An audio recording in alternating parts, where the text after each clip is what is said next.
नमस्कार दोस्तों, स्वागत है आप सभी का हमारे YouTube चैनल में। तो दोस्तों आप सभी को बता दें कि अब आपके जीवन में एक बहुत ही बड़ी और अनोखी घटना होने वाली है। और यह घटना कोई ऐसी वैसी घटना नहीं, बल्कि आपकी भाग्य को बदल देने वाली है। जी हाँ दोस्तों, यूं कहें कि अब आपकी बदलेगी किस्मत।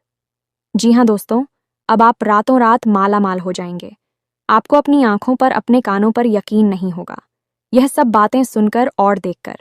लेकिन दोस्तों, यह सब सच होने वाले हैं और इस वीडियो के माध्यम से हम आप सभी को बता रहे हैं, तो इसे नज़रअंदाज ना करें और शुरू से लेकर अंत तक देखें। तभी आपको हर एक बात अच्छे से समझ में आएगी और दोस्तों, आप अपने जीवन में आगे और कुछ अच्छा कर पाएंगे। इसलिए दोस्तों, मेहनत करना है, घबराना नहीं है और फल का टेंशन लेना तो बिल्कुल ही नहीं है, क्योंकि मेहनत तो हर कोई करते हैं। लेकिन मेहनत को कौन मेहनत से करते हैं? मेहनत एक वह है जो एक दिन मेहनत करके कुछ दिन में थक हार के बैठ जाते हैं, और एक वह है जो मेहनत को बहुत ही मेहनत से करते हुए एक जिद पर अड़े हुए रहती हैं और निश्चित उसका कार्य पूरा होता है। हमने कई बार देखा है कि जो इंसान एक कार्य को मेहनत से करते आ रहे हैं, उनका कार्य तो सफल होना ही होना है और आपका भी कार्य सफल होगा, ये मेरा दावा है। जी हाँ दोस्तों, लेकिन आपको भगवान पर भी विश्वास रखना होगा। यदि आप सोचेंगे कि हमने इतना कार्य किया, हमारा तो कोई फायदा ही नहीं हो रहा है, लेकिन यह सब भगवान के हाथ में है। जो भी आपके साथ हो रहा है वह अच्छा ही हो रहा है, कभी किसी के लिए बुरा नहीं होता है, और क्यों होता है यह सब तो भगवान को ही पता होता है। जी हाँ दोस्तों, तो दोस्तों, आप सभी को हम इतना ही कहेंगे कि आप हमारा वीडियो को पूरा देखें, इस वीडियो को बीच में ना छोड़ें, अन्यथा आपको बहुत ही परेशानियों का सामना करना पड़ सकता है। कहते हैं आधा अधूरा ज्ञान खतरनाक साबित होता है। जहां दोस्तों, इसलिए हम आप सभी को यह सलाह देंगे कि इस वीडियो को पूरा देखें और भगवान पर भरोसा रखें और अपना मेहनत करते जाएं। मेहनत का फल आपको एक दिन ज़रूर मिलेगा और वह समय बहुत ही जल्द आने वाला है कि कुछ ऐसी बातें भी हम आपको बताएंगे, क्योंकि केवल आपके व्यक्तित्व के बारे में है, खुद के बारे में है और बेहद ही गुप्त हैं। तो इन बातों के बारे में आप किसी से चर्चा ना करें। दूसरा ये है, आप वीडियो को बिल्कुल अकेले में, एकांत में ठंडे दिमाग से देखें तो आपको ज़्यादा समझ में आएगा। यदि आपने किसी काम को करते करते इस वीडियो को देखा तो आपको कुछ भी अच्छी तरह से समझ में नहीं आएगा और आप सही ज्ञान नहीं ले पाएंगे, तो फिर आपका जीवन कैसे बदलेगा। दोस्तों, तो बस आपको ठंडे दिमाग के साथ इस वीडियो को पूरा देखना है और हर बात जो इसमें हम बता रहे हैं उसे समझने का प्रयास करना है। हम आकर आपको बता नहीं जा रही है कि भगवान की पूजा पाठ करते हैं, सच्चे मन से उन्हें याद करते हैं, अपनी तकलीफ है उन्हें बताते हैं, लेकिन भगवान आपके बारे में क्या सोच, और जब भगवान आपके बारे में सोचती हैं तो आपको कैसे पता चलेगा कि भगवान आपके बारे में क्या सोच रही हैं, और अब आपको इसके अनुसार अपने जीवन में क्या बदलाव लेकर आने हैं। आखिर भगवान की भाषा क्या होती है, आप कैसे भगवान से बात कर सकते हैं। बड़ा ही गहरा विषय है जो आज के इस वीडियो में हम आपको बताने जा रहे हैं।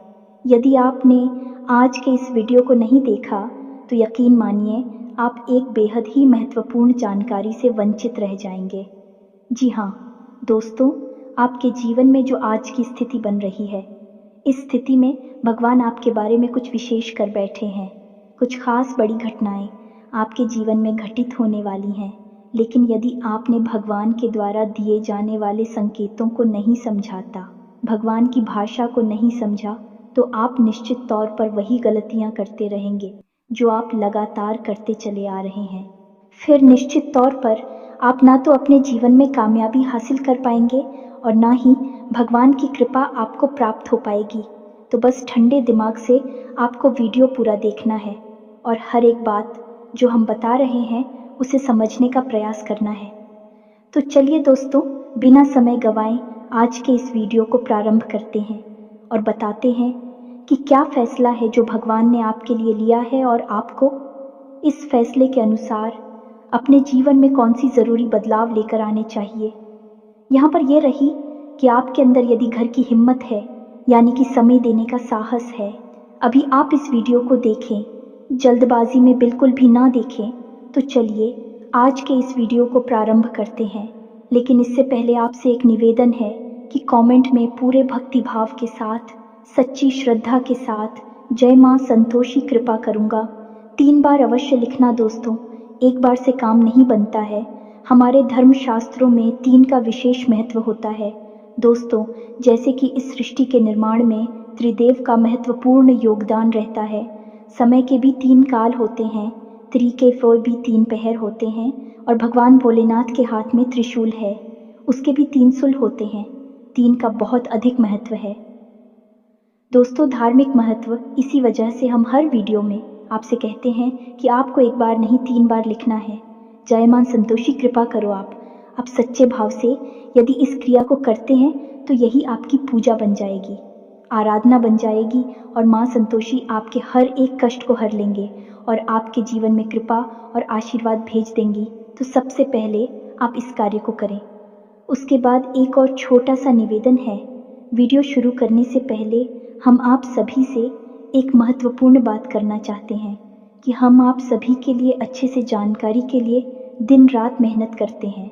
बहुत छानबीन करने की बात, आप सभी के लिए हम बहुत अच्छे जानकारियाँ लेकर आते हैं जो कि आप सभी के जीवन के लिए बहुत ही ज़रूरी होता है।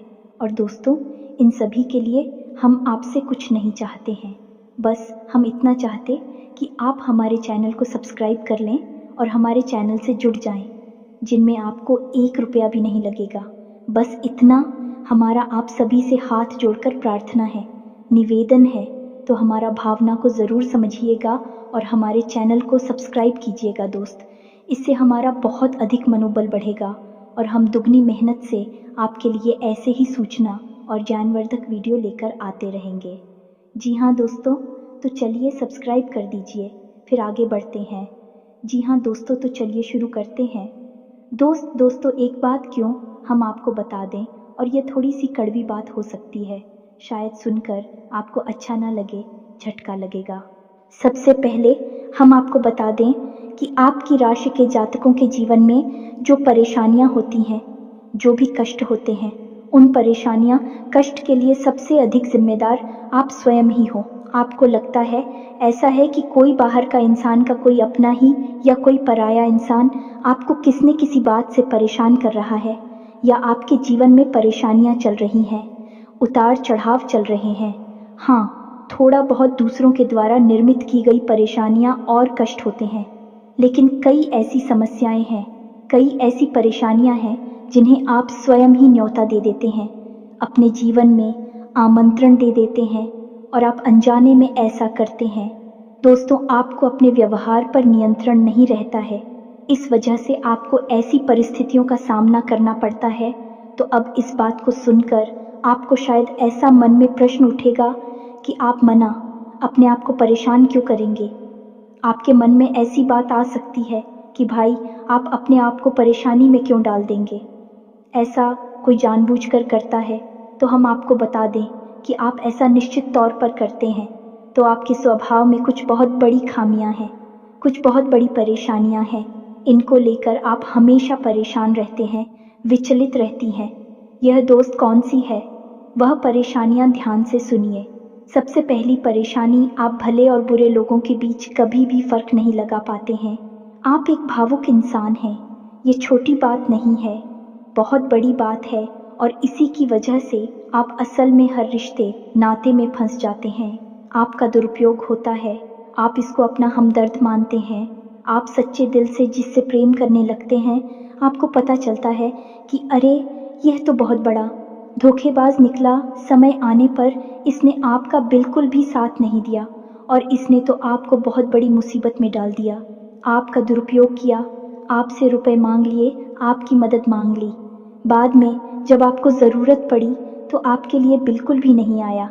जब आपको ऐसा पता लगता है तो फिर आप दुखी हो जाते हैं, परेशान हो जाते हैं, फिर सोचते रहते हैं उसी इंसान के बारे में और आपको लगता है कि इस इंसान ने आपको बहुत कष्ट पहुंचाया। ऐसा ही दोस्तों उन लोगों के साथ भी होता है जिन्हें आप अपना शत्रु मानते हैं। इसका उल्टा भी होता है, जिन्हें आप अपना शत्रु मानते हैं। लेकिन वह असल में आपके हमदर्द है, लेकिन आप उनकी बातें अच्छी नहीं लगती हैं। आपको उनसे चिढ़ होती है, उनकी कही हुई हर एक बात आपको चुभने लगती है, लेकिन असल में होता उल्टा है। अभी आपकी हमदर्द है।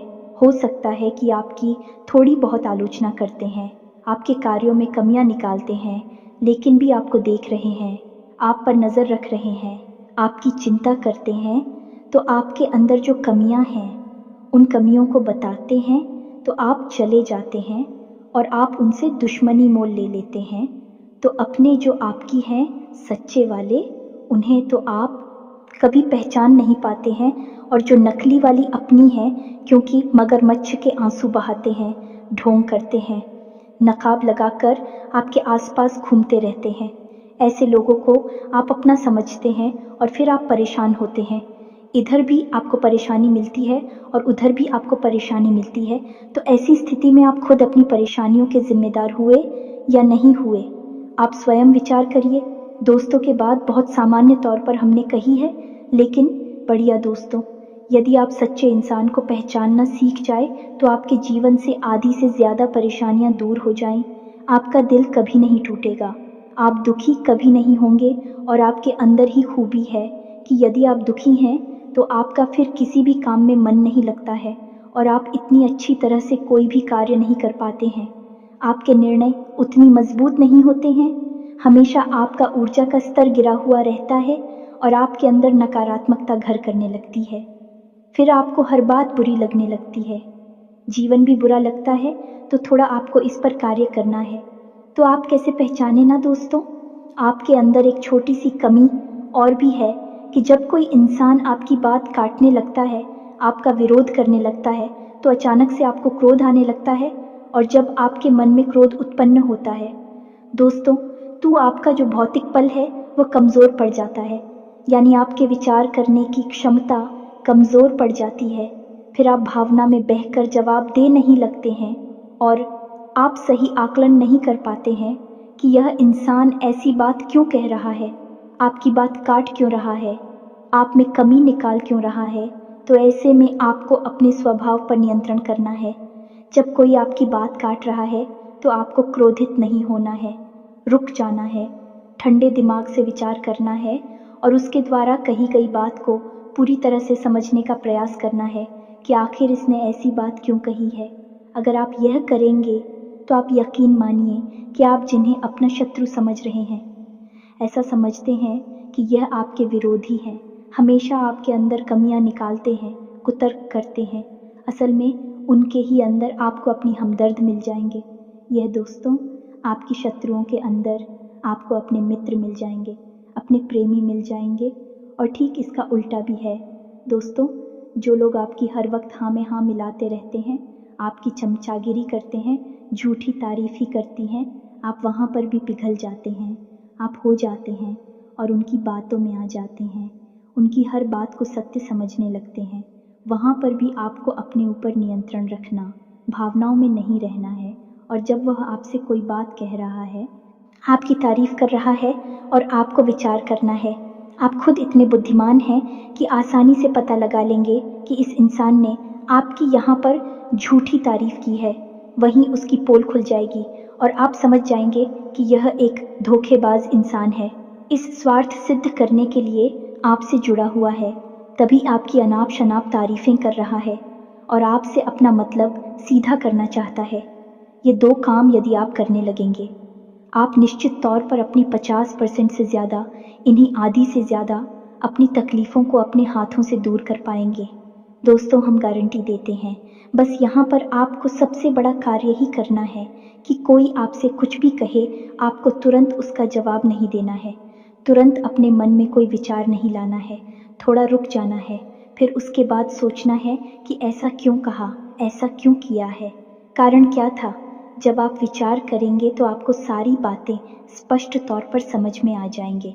इसी के साथ साथ दोस्तों, आपको हम बता दें कि आपके अंदर एक और बहुत बड़ी कमी है। इस कमी को आपको खाना बहुत आवश्यक है, और वह कभी यह है कि आप आलसी हो जाती हैं। वैसे तो आप बहुत मेहनती हैं, लगन के साथ काम करते हैं और जब आप काम करने पर उतारू हो जाती हैं तो आपसे बेहतर कोई कार्य कर ही नहीं सकते। आपकी कार्य क्षमता बहुत ही अद्वितीय है, ये बात आप यकीन कर लीजिए दोस्तों। लेकिन अच्छाई के साथ हमेशा बुराई भी होती है। जहाँ आप ही बेहतरीन कार्य करता है, वही आपके अंदर ही खामी यह है कि यदि आप अलग करने पर आ जाएं, का रिपोर्ट डालने पर आ जाए, तो आप काम को इतना ज़्यादा टाल देते हैं, इतना ज़्यादा आलस दिखाते हैं कि फिर आप समय पर कार्य करने के लिए खड़े होते हैं। तब तक बहुत देर हो जाती है और आप कार्य में पिछड़ जाते हैं। आप याद करके देखिए दोस्त, हमारे कहने से कि आपने कई बार कार्य को इतना डाला, कितना डाला कि अंत में जाकर आप उस कार्य को सही समय पर कर ही नहीं पाए और वहाँ पर आपको सफलता मिल गई। कई ज़रूरी से ज़रूरी कार्यों को भी आप डालने लगे हैं, आलसी हो जाते हैं। बहुत बड़ी कमी है दोस्तों। आपको यहाँ पर भी विचारशील बनना है, समझना है अपने जीवन में कौन से कार्य ज़रूरी है, उन्हें सबसे पहले करना है, उन्हें भूल कर भी आलस नहीं करना है, और जो कम ज़रूरी कार्य में आप आदेश कर भी सकते हैं। दोस्तों, विचारशील बनेंगे तो ही आप इस कमी से दूर हो पाएंगे। कोई आपको नहीं बताएगा, ये बात हम बता रहे हैं क्योंकि कोई भी सीधे तौर पर आपसे दुश्मनी नहीं लेना चाहता है कि आपका क्रोध, आपका गुस्सा बहुत खतरनाक है।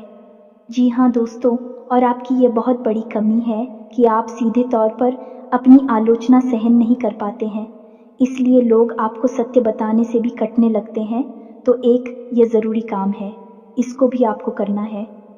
अब सुनिए एक सबसे महत्वपूर्ण बात की। दोस्तों, आपके अंदर एक ऐसे अच्छी बात है, ये बड़ी बात नहीं है, लेकिन इसमें कहीं ना कहीं आपके जीवन में नकारात्मकता शामिल हो जाती है। तो ध्यान से सुनिए कि आपकी एक बड़ी आदत क्या है कि आपके अंदर छल कपट की भावना नहीं है। आप झूठ को सहन नहीं कर पाते हैं और अब बात सीधे तौर पर लोगों के सामने रख देते हैं, यानी सत्य का साथ देते हैं और सीधे तौर पर अपनी बात लोगों के सामने रख देते हैं। अब इससे होता यह है कि लोग आपसे बहस करने पर उतारू हो जाती हैं और आपकी सही बात का भी गलत मतलब निकालने लगते हैं, क्योंकि आप इतने सीधे तौर पर बात बोलते हैं, घुमाने फिराने की आपकी आदत नहीं है। सीधे सीधे आप बात बोल देते हैं, फिर चाहे किसी को बुरी लगे या अच्छी लगी।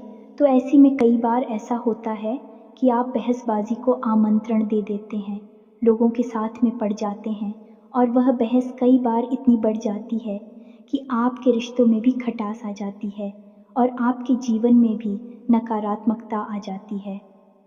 कभी कभी तो बहस इस हद तक चली जाती है कि वह इस झगड़े का रूप भी ले लेती है।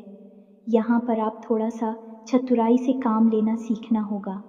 ज़्यादा सीधेपन से भी काम नहीं चलता है और आपके मन में सत्यता है, आप उसे बनाकर रखी है, लेकिन दुनिया में उस सत्यता का प्रदर्शन करने की कोई आवश्यकता नहीं है। आपको किसी से बहस नहीं करनी है। कोई झूठ बोल रहा है, गलत काम कर रहा है, उसे करने दो आप, कोई मतलब नहीं है दोस्तों। आप यदि उसे सुधारने में लग जाएंगे तो वह सुधरेगा तो नहीं, लेकिन आपके साथ पेश करेगा, झगड़ा करेगा और आपका भी जीवन, समय और दिमाग सब खराब कर देगा। तो यहाँ पर आपको थोड़ा सा सतर्क रहना है और कब लोगों से बात करते करते, चर्चा करते करते बीच में से हट जाना है, ये आपको समझना होगा। याद रखिए दोस्तों, इस जंगल में सबसे पहले पेड़ काटे जाते हैं जो एकदम सीधे होते हैं। तो थोड़ा सा तो कभी जीवन में आवश्यक है, थोड़ी सी टेढ़े मेढ़े भी बन जाइए दोस्तों। इस समय की मांग है, दूसरों को हानि पहुंचाने के लिए नहीं, अपनी रक्षा करने के लिए दोस्तों। यकीन मानिए, भगवान श्री कृष्ण ने भी तो मानव को यही संदेश दिया है कि जब काम सीधे तौर पर ना बने तो थोड़ा सा चतुराई का साथ देना चाहिए, चतुर बन जाना चाहिए। तो यह सारी बातें थी कि आपको कहाँ कहाँ सुधार की आवश्यकता है। वैसे तो और भी बहुत सारी बातें हैं दोस्तों, लेकिन उन सबको करने लगे तो वीडियो बहुत लंबा हो जाएगा। तो जो ज़रूरी बातें थी वह हमने आपको बता दी है। आप इन पर कार्य करिए, निश्चित तौर पर बदलाव आएंगे। अब हम आपको बता दें कि आपकी राशि चक्र की एकमात्र कैसी राशि है जो भगवान की बहुत अधिक प्रिय होती है। ये दोस्तों, हम अपने पिछले कई वीडियो में भी इस विषय पर आपको बता चुके हैं, संकेत दे चुके हैं, लेकिन अब हम आपको बताने जा रहे हैं कि कौन सी संकेत होते हैं। मुख्य संकेत होते हैं जिनसे आपको यह पता लग जाएगा कि भगवान आपको बहुत अधिक प्रेम करते हैं, आपकी बात सुनते हैं और आपको भगवान की शरण में जाना चाहिए। तभी आपका उद्धार होगा। अब यहाँ पर गौर करने वाली बात यह है कि कुछ लोगों के मन में यह भी प्रश्न उठ सकता है कि किस भगवान की शरण में चले जाए। तो हम आपको बता दें कि आप किसी भी भगवान की शरण में जाएं जो आपके आराध्य हैं, उनकी शरण में जाएं। आपका काम बन जाएगा, आपकी जिंदगी बदल जाएगी। अब भगवान सब एक ही हैं, सभी शक्ति के स्वरूप हैं, बस उनके नाम और रूप अलग अलग हैं, लेकिन वह सब अंत में एक ही है। तो आप अपने मन में बिल्कुल भी शंका ना लाएं। हम हनुमान जी की पूजा करें, भगवान भोलेनाथ की, कृष्ण जी की पूजा करें, राम जी की पूजा करें या फिर माता की पूजा करें, बिल्कुल भी कोई संकोच ना लाएं। आपके मन में इसके लिए भी भाव उत्पन्न होते हैं, भावनाएं होती हैं। आप उनकी सच्चे मन से पूजा आराधना शुरू करें और आप देखेंगे चमत्कार आऊँगा। जी हाँ दोस्तों, अब ध्यान से सुनिए कि आपके शरीर में कौन सी जगह है जहाँ से आपको यह संकेत मिले हैं कि भगवान आपको बहुत अधिक पसंद करते हैं, आप उनके बहुत प्रिय हैं और वह आपको बुला रहे हैं, आपकी ज़िंदगी बदलना चाहते हैं। तो दोस्तों, आप इस शरीर से जुड़ी 5 ऐसी जगह हैं जहाँ से भगवान आपको तरह तरह के संकेत देते हैं। ये दोस्तों तो ध्यान से सुनिए। सबसे पहले आपकी कमर के निचले हिस्से में आपको दर्द रहना शुरू हो जाएगा। यदि आपको दर्द होता है तो आप समझ गए कि भगवान की सकारात्मक ऊर्जा आपके अंदर विश करना चाहती है या कर चुकी है। अब यहाँ पर दर्द क्यों होगा दोस्तों? तो आप समझ गए कि इंसान के शरीर का सबसे निचला चक्र मूलाधार इसी स्थान पर होता है और ये मूलाधार चक्र है, ये आपको बहुत ही ख्वाबी बनाता है दोस्तों, यानी कि सुख सुविधाएं और ऐश्वर्य को भोगने के लिए प्रेरित करता है। तो ऐसे में जब ईश्वर की सोच, सकारात्मक निर्गुण ऊर्जा आपके अंदर प्रवेश करती है तो सबसे पहले आपको यहीं पर पीड़ा होनी शुरू हो जाती है। यहीं पर आपको हल्का हल्का सा दर्द रहना शुरू हो जाएगा। कभी कभी तेज होगा, कभी कम होगा और कभी गायब ही हो जाएगा। अब जब दर्द आपको होगा तो आप दवाई भी ले लेंगे, अभी आपको राहत नहीं मिलेगी, एक बेचैनी सी रहेगी। तो आप समझिए कि यदि यहाँ पर आपको दर्द होता है तो आप समझ जाइए कि भगवान आपको बुला रहे हैं, आपको बहुत प्रेम करती हैं। अब कुछ लोगों के मन में यह प्रश्न आएगा कि कोई बीमारी होगी तो दोस्तों आप चेकअप कराएंगे, डॉक्टर के पास जाएंगे, बीमारी कोई भी नहीं निकलेगी, लेकिन दर्द लगातार बना रहेगा। यह दोस्तों यह प्रमाण होगा। दूसरा स्थान है आपकी माथे पर, आपकी आंखों के बीचों बीच दोस्तों, जिसे हम आज्ञा चक्र करती हैं। अब आज्ञा चक्र, जैसा कि इसका नाम है कि आज्ञा दी जाएगी, आप आज्ञा से संबंधित जो भी क्रियाएं हैं, विक्रिया ऐसी चक्र से नियंत्रित होती है। अब जब आप स्वयं को आकर दे रहे हैं कि आज मैं यह काम करूंगा, आज मैं यहाँ जाऊंगा, वहाँ जाऊंगा, इसी बीच ईश्वर की शुद्ध सकारात्मक ऊर्जा आपकी शरीर में प्रवेश कर जाती है और वह आपसे कुछ और करवाना चाहती है, पूजा पाठ कर आना चाहती है, ईश्वर का नाम लेना चाहती है, लेकिन आप उसी सो नहीं रहे हैं। तो ऐसे में क्या है, एक विचार उत्पन्न होता है, आप भौतिकवादी हैं और अध्यात्म आपको खींच रहा है, ईश्वर आपको खींच रहे हैं। तो यही खिंचाव आपको अपने माथे पर महसूस होगा, हल्की हल्की नाथों की किताब साहू का, और थोड़ी हल्की हल्की खुजली भी होगी, दर्द भी रह सकता है। यदि संकेत हैं आपको तो समझ जाइए कि ईश्वर आपसे प्रेम करते हैं। अब आपको तैयार हो जाना है, फीमेल इन हो जाना है। कार्यों को करते करते भी इस तरह करें कि आप ईश्वर की भक्ति कर रहे हैं, यानी ईश्वर का नाम लेते लेते कार्य को करें। तीसरा स्थान है दोस्तों आपकी वाणी। आप देखेंगे कि अचानक से कुछ ऐसा होने लगा है कि आप द्वारा बोली गई बातें सच होने लगी हैं। हर बात तो नहीं होगी, लेकिन कई बातें ऐसी होंगी जो आपने यूं ही बोल दी और वह बात सच हो जाएगी। यदि ऐसा हो रहा है तभी आप सतर्क हो जाइए। चौथा स्थान है आपके विचार। अब आपने किसी के बारे में कुछ बोला नहीं, बस मन में सोच ही लिया क्या, और वह घटना भी यदि घट जाएगा, ऐसा भी हर बार नहीं होगा, अक्सर कई बार होगा, लेकिन स्पष्ट तौर पर नहीं होगा। आपके मन में बस जरा सा विचार आएगा और वह विचार सत्य हो जाएगा।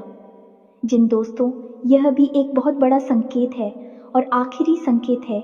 आप इस सपने, आपके मन में जो भी विचार चल रहे हैं, आपके मन में कोई उलझन है, तो उन विचारों का उन उलझनों से संबंधित कोई समाधान आपको सपनों के माध्यम से मिल जाएगा। दोस्तों, जैसे आप कुछ ऐसी परेशानी में उलझे हुए हैं कि आपको कुछ समझ में नहीं आ रहा है, आप ईश्वर का नाम लेकर सोएंगे कि प्रभु हमें इस परेशानी से बाहर निकालिए, और सपने के माध्यम से आप कुछ ना कुछ ऐसा संकेत मिलेगा जिससे आपको समाधान मिल जाएगा, या फिर अपने के माध्यम से कई ऐसी भविष्य की घटनाएं आपको आभास करा देंगे जो होने वाली हैं, और आपको पहले ही उनका पूर्वाभास होने लगेगा। ईश्वर से जुड़े हुए संकेत भी आपसे मिल सकते हैं। आप जिनको पूजा पाठ करते हैं, जो आपके आ रहे हैं, उनसे जुड़े हुए भी कुछ संकेत आपको मिल सकती है। यदि ऐसा कुछ हो रहा है तो आप समझ जाइए कि यह बहुत अच्छा समय है। जवाब ईश्वर से जुड़ेंगे। बस कुछ समझ में भी आ जाते हैं तो आप समझ जाइए कि अब समय आ चुका है। सर में लीन होना है, धार्मिक होना है, पूरी तरह से नकारात्मक चीज़ों को त्याग दीजिए। इसी प्रकार का व्यसन आपके जीवन में है, जो अवसरवादी कोई आपको आदत लगी हुई है, उसे त्याग दीजिए। दोस्तों, अब समय आ गया है जब आपको बड़ा कदम उठाना है, ईश्वर से जुड़ना है, जो ईश्वर खुद आपको बुला रहे हैं। यदि आज आपने यह कदम नहीं उठाया तो फिर कभी मौका नहीं मिलेगा, कभी आपकी सद्गति नहीं होगी। तो अब आपको करना क्या है? कुछ लोग ऐसे में यह प्रश्न भी करेंगे या नहीं, उनके मन में यह सवाल भी उठेगा कि हम तो कामकाज में उलझे रहते हैं दिन भर, तो ईश्वर की आराधना कब करें, ईश्वर की कब पूजा पाठ करें, मंदिर में कब जाए। तो दोस्त, हम आपको बता दें कि पूजा पाठ करने के लिए यदि आपके पास समय है तो आप करिए, जितना समय है उतना करिए। मंदिर जाने का समय है तो जाइए, सर्वोत्तम है। इधर उधर बैठकर समय खराब करने से बेहतर है कि भगवान की शरण में चाहिए, मंदिर जाइए और वहाँ पर भगवान की शरण में बैठी है, आपका मन बहुत सुंदर हो जाएगा। दूसरा, यदि आपके पास समय नहीं है कि आप नहीं जा पा रहे हैं, मंदिर पूजा पाठ भी नहीं कर पा रहे हैं, तो कोई बात नहीं है दोस्तों, कर्म ही पूजा है। हमारे शास्त्रों में लिखा हुआ है, तो आप कर्म को ही पूजा समझकर करिए। ये दोस्तों आपकी जो भी आ जाते हैं, मानकर चलिए कि हनुमान जी आपके आराध्य हैं, तो आप जो भी कार्य करती हैं उस कार्य को हनुमान जी की पूजा मानकर करिए। या दोस्तों, आप अपने मन में विचार करें कि आप ऑफिस जा रहे हैं, तो घर से बाहर निकलने से पहले हनुमान जी को याद करते हुए हनुमान जी से कहना है कि प्रभु, आज का कार्य हम आपकी पूजा के तौर पर करेंगे और आपको समर्पित करेंगे दोस्तों, और शुद्धता के साथ करेंगे, जैसे कि मंदिर में हम आपकी पूजा करते हैं। कोई भी कार्य आप करिए, अपने दिन भर के सारे कार्य करिए, ईश्वर को समर्पित करें, उसकी पूजा मानकर करिए। इसीलिए तो कहा गया है, कर्म ही पूजा है, तो आप कर्म करिए। जब साधारण कार्य को यानी दैनिक क्रियाओं को भी ईश्वर को समर्पित करने के बाद किया जाता है, तो वह कर्म बन जाते हैं। और क्रिया में और करनी में फर्क किया है दोस्तों, की क्रिया केवल जीवन को चलाने के काम आती है, कर्म हमारी आत्मा को भी उच्च स्तर पर ले जाते हैं, हमें मुक्ति के द्वार तक ले जाते हैं, ईश्वर के और नज़दीक ले जाते हैं। दोस्तों, यदि आप दैनिक क्रियाओं को भी ईश्वर को साक्षी मानकर करने लगेंगे, तो भी दैनिक क्रिया साधारण क्रिया ही नहीं होगी, विक्रम बन जाएंगे, जो आपकी आत्मा को उच्च स्तर तक ले जाएंगे, ईश्वर से जुड़ जाओगे आप। अब इसमें भी यदि आपको एक कदम और आगे जाना है, तो फिर आपके कार्यों का जो नतीजा निकल रहा है, उस नतीजों को आप ईश्वर का प्रसाद मानकर ग्रहण कर लीजिए। आपको बिल्कुल भी दुखी होने की ज़रूरत नहीं है। आपने इस सच्चे मन से बहुत मेहनत से कोई कार्य किया, भगवान को साक्षी मानकर किया कि प्रभु आपकी पूजा कर रहे हैं, और आपको उसका अच्छा नतीजा नहीं मिला, मन के अनुसार आपको सफलता नहीं मिली, आपने जैसा सोचा था वैसा नहीं हुआ, तो आप उसी ग्रहण करिए ईश्वर का प्रसाद मांगकर। दोस्तों, आप कहिए कि हनुमान जी, हमने आपकी पूजा की है, अब आपको जो देना है वह आप दे दीजिए। आपको अच्छा देना है तो ठीक है, बुरा देना है तो ठीक है, हम प्रसाद समझकर उसे ग्रहण कर लेंगे। तो जब आप कार्य के परिणाम को प्रसाद समझकर ग्रहण कर लेंगे और कार्य को कर्म समझकर करेंगे, तो दोस्तों, हम आपसे कहते हैं कि आपका हर एक कर्म सिद्ध हो जाएगा, आप स्वयं भी एक सिद्ध पुरुष बन जाएंगे और आप मिट्टी को भी हाथ लगा देंगे तो वह सोना बन जाएगी। जिस इंसान के साथ में भगवान चल रहे हो, उसका क्या कोई बाल भी बांका कर सकता है? क्या उसे कामयाबी हासिल करने से कोई रोक सकता है? पांडवों के साथ भगवान श्री कृष्ण थी और वह कितनी विशालतम सेना भी पांडवों का बाल भी बांका नहीं कर पाई। सभी कौरवों ने मिलकर हर प्रकार का षड्यंत्र किया, लेकिन कुछ नहीं बिगाड़ नहीं पाए, क्योंकि उनके साथ भगवान श्री कृष्ण थे कि हम दोस्त तो आपके साथ ही भगवान रहेंगे। बस हमने आपको जैसा कहा है वैसा आप करिए और आप चमत्कार देखिए। कुछ ही दिनों में आप हमें कमेंट करके बताना कि आपके जीवन में कैसे कैसे बदलाव आए। एक बात और जाते जाते हम आपसे कहना चाहेंगे दोस्तों कि भगवान आपके अंदर क्या देखना चाहते हैं, आपने क्या कपड़े पहने हैं, आप कैसे इंसान हैं, आपकी जेब में कितना रुपया पैसा है, इससे भगवान को कोई मतलब नहीं है।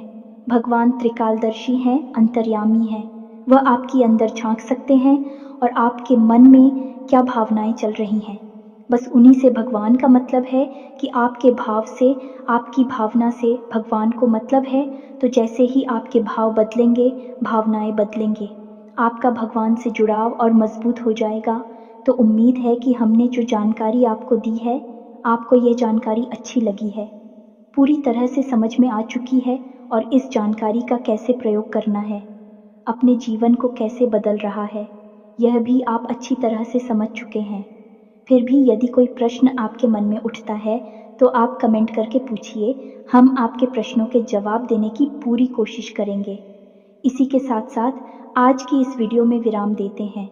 कमेंट में पूरे भक्तिभाव के साथ जय मां संतोषी याद रखें, भाव का ही मूल्य है। माता जी आपके पास तो बच्चे भाव के साथ रखें। जय मां संतोषी मां कृपा करो। एक प्यारा सा लाइक भी अवश्य करें। मिलते हैं अगले ज्ञानवर्धक वीडियो में, तब तक के लिए धन्यवाद। जय माता की।